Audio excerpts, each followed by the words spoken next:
We got some hot news off the press. This came out actually on April 15th, just a couple days ago, from Fannie Mae, Freddie Mac, FHA, soon to be VA. And here's what's going on.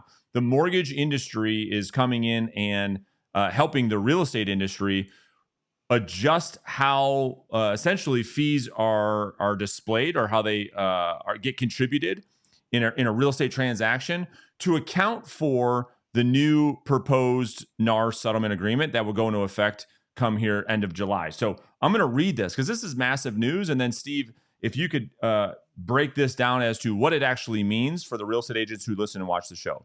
So here's what it says. It says real estate commission and interested party contributions. So we are aware of the proposed settlement agreement subject to court approval announced by the National Association of Realtors in the Burnett and Morrill cases. While there are no immediate changes to our selling guide policies, we are clarifying the current treatment of seller-paid real estate agent fees under our interested party contributions. They call these IPCs. And here's what it says. It says that the seller's guide, B3 4.1-02, interested party contributions permits interested parties, including property sellers, to make contribution to the borrower's closing costs subject to maximum limits ranging between 2% and 9% of property value.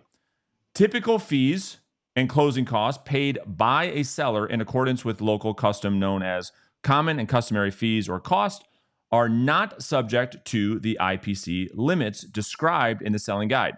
Types of interested party contributions. If a seller or seller's real estate agent continues to pay the buyer's real estate agent commission in accordance with local, common, and customary practices, these amounts are not required to be counted towards the IPC limits for the transaction.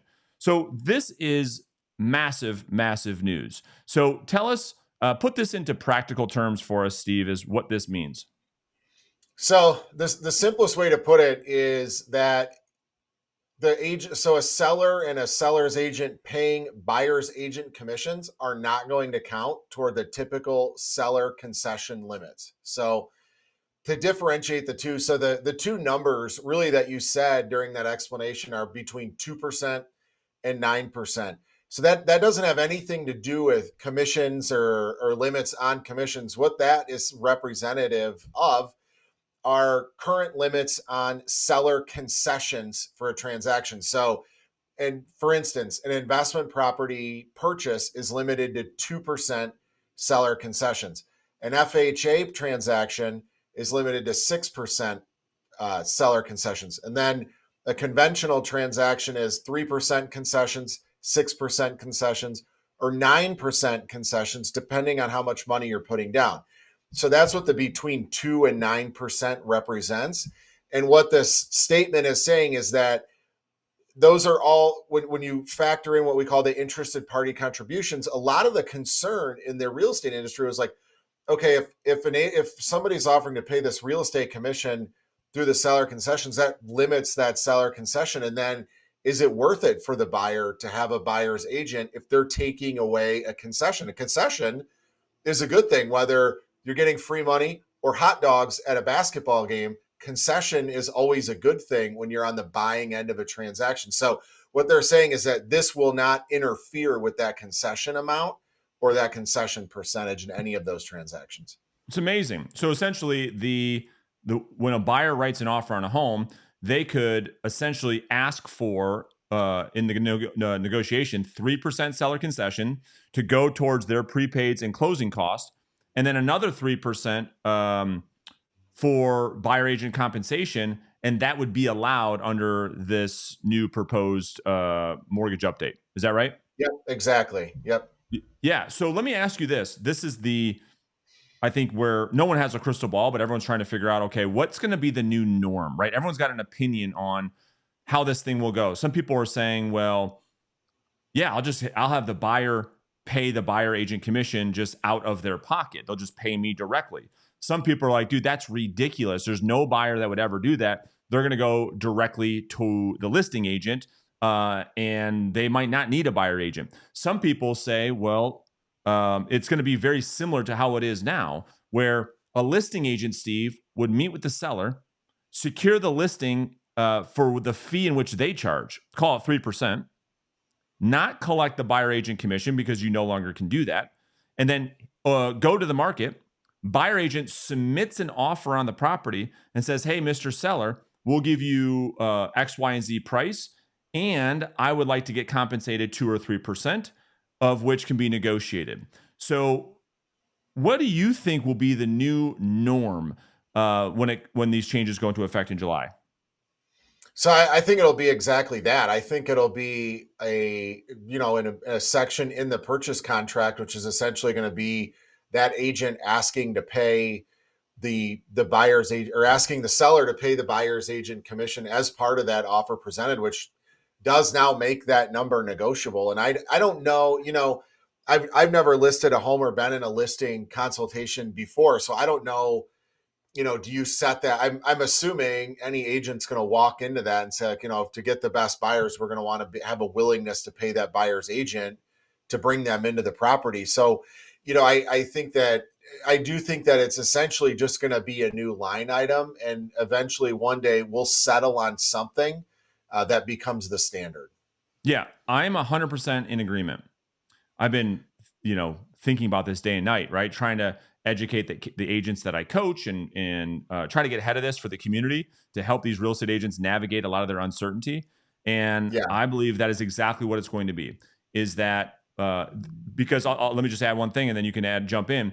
A listing agent will go on a listing appointment, and they will communicate to the seller to say, Mr. Mrs. Seller, the way it was before is we would have to collect compensation to offer to buyer agents ahead of time. Now we don't have to do that anymore. And so I charge X to represent you in the sale of your home.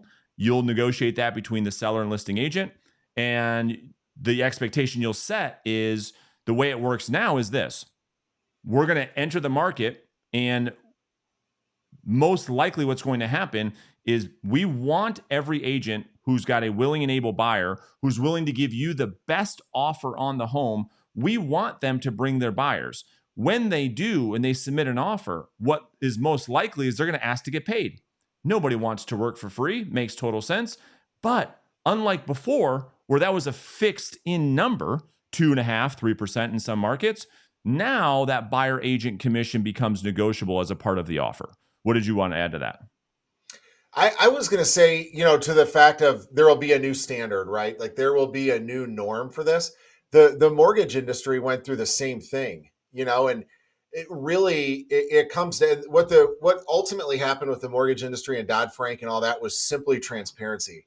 And that's what I've kind of explained on the real estate side, where I can add to some of these conversations, is saying, like, look, a lot of people, I think a lot of the claims in the way that court case went was, I didn't know I was doing that, or I didn't know I had an option. I didn't know this was negotiable. I thought this was a requirement. Everybody plays dumb when they're in this, in hindsight, right?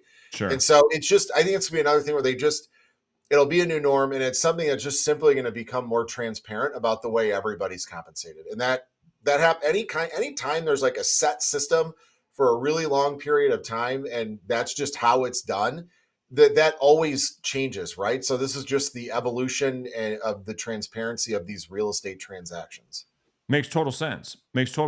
And I think that the fact, because we're all waiting to see, okay, well, how's Fannie Mae and Freddie Mac and how are they going to respond to this? And so we were waiting, and it's great to see something like this come out. They played ball. They were, Yeah. I mean, I think they took the side of the agent on it more than anything, and the consumer. Yeah, and the consumer, because this is the part that people get mad about, right? Like I'll post this on YouTube, what I'm about to say, and then in the comments, people will just freak out. But we have to talk about it. Is what we don't know. That's just where I think like a lot of agents are. They want to think they have it all figured out, and I'm under the belief that we just don't know. Where people say, yeah, this is going to be a non-issue for buyers. Buyers are going to be able to just pay their buyer agent commission, no problem. Buyer agents, and I just don't know if that's going to be the case. I don't know if a buyer who's buying a $500,000 house, $400,000 house, $300,000 house, whatever the case may be, says, sure, Mr. Buyer Agent, I'll just on top of my down payment, my escrow, my prepaids, all that stuff, and I'm going to give you another 10,000 out of my pocket when we show up to closing. No problem. Tell me, what do you think? I mean, you write Not mortgages not for in these buyers not all in my day. world. I mean, there's a lot of today's buyers are income rich and savings poor. Mm, Like that. People are, and especially with the way things are going right now, people are not looking to buy a house and part with an additional 10 grand. yeah. You know, Yeah. So that's the part that I just don't know, And so I think that a lot of these agents that are so they look at it so black and white of like, that's going to be a no-brainer. I don't know. I think that what I said a minute ago will be the new norm, that you put a buyer under contract to say, hey, transparency, you nailed it. Here's how I get compensated. Here's how much I get compensated. That is absolutely negotiable. When I write an offer on your behalf, we're going to ask the seller to pay for that compensation. And so I think that will be the norm. Listing agents will list properties and charge X for whatever it is that they charge. And then when a buyer agent goes and writes an offer, there'll be an addendum that outlines the compensation that they're asking for from the seller.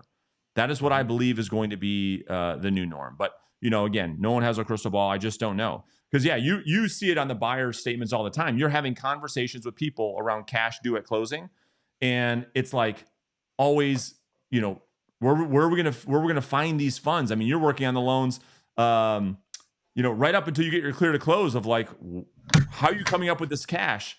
I just don't know if there's going to be a world where, well, we got to add 10,000 to this for Bob. yeah. And part of it, from we do this every day, right? Agents, mortgage guys, like we're just in this thing and we're used to these numbers and all of that. And you can tell, I mean, I have buyers that I will go through and I'll say, like, look, you are paying $21,000 in points for this interest rate on this loan, and this is what you want to do. Yes, this is what I want to do. Okay, great. Here's what we do. This is the number. We move forward. We do everything. I 100% of the time, as they review their final closing disclosure, they're like, do we really agree to $21,000? Like, when you see a big number like that, it's like, yeah, we did do that, but that hurts. Like Yeah. it does. And so seeing a bigger line item like that, where there's a possibility that it's not required, I think would be a pretty tough pill to swallow. What we're seeing right now is what I was predicting was going to happen. Fannie Mae and Freddie Mac would make it, would change it as whatever sort of credit they would allow that did not count toward the seller concessions or whatever it might be. And we would change the way that it's disclosed, and it would just bring transparency and the ability to negotiate it more openly, I think. Yeah. I mean, knowing what you know and writing loans for 2 decades as you have, I mean, here's another, I guess, question that is makes people upset. I'm just asking the question. I don't know what's going to happen, but do you think as a result of this that more buyers potentially just go directly to the listing agent? Yeah, for sure. Yeah. I Yeah. think so. I mean, you see it now, right? Like the You people see it that now. are Yeah, that's really right. out there to get a deal, and where the bottom dollar matters to them the most. Yeah, for sure they'll do that. I think we'll see that. I think we'll see more Yeah. of it. I don't know. You don't see a ton of it now. Anytime you start ruffling up the feathers, you start seeing more of that stuff. So I do Yeah. think that you'll see more sign calls for that kind of thing. Yeah, I do too. And the agents that make the argument, well, isn't that dual agency? No, it's not dual agency. We're talking about an unrepresented buyer. So there is no representation for the buyer. And now I think that it's just a great time to be a listing agent. And it's a great opportunity for those to shift their model to really focus on listings, because it's kind of like new construction where you can get the buyers coming directly to you because you've got the product, right? And Right. so there's additional compensation to be had for a listing agent to go out there and secure a buyer who has no agent whatsoever, because the seller wins, right? It's what the seller wants. So I do believe that those transactions will increase. And again, to your point, we see it right now I wouldn't say all the time, but we do see it right now without these changes. So why would it not increase? I just think that it will. So Right. anyway, I appreciate you doing this. I think this is a big news. I think this is a big help. And we'll see kind of what happens in July.